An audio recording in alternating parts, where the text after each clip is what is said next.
In today's video, I'm going to teach you how to create Google Form and share link. We'll start right at the Google Forms homepage. Open your browser and head to the Forms homepage. On that screen, look for the big add or plus button that lets you start a new form. Click it to create a blank form. You'll land on the editor where everything saves automatically as you work, so there's no need to hunt for a save button. Give your form a clear title and a short description so people immediately understand what the form is for. Then add your questions. You can choose different question types, like short answer, multiple choice, or checkboxes, and you can mark questions as required so no one skips the important ones.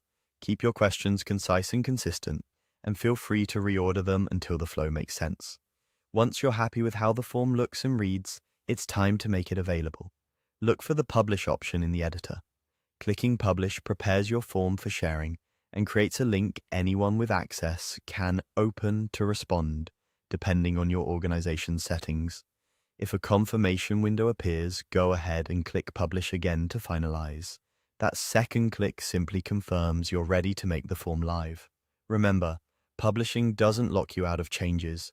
You can still edit the form later, and those updates will automatically apply to the same link. After publishing, you'll see the option to copy your shareable link. Click Copy and the full link to your Google form is now on your clipboard, ready to paste wherever you need it.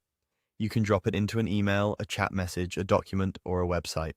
It's a good idea to paste the link into a new browser tab to quickly check that it opens and displays exactly the way you expect.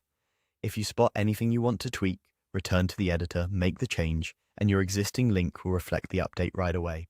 That's all there is to it. Go to the Google Forms homepage and create a new form, publish it, confirm if prompted, then copy the link and share. With this simple workflow, you can collect responses quickly and reliably, and you'll always be able to refine the form without generating a new URL. Thanks for watching, and have fun building your form.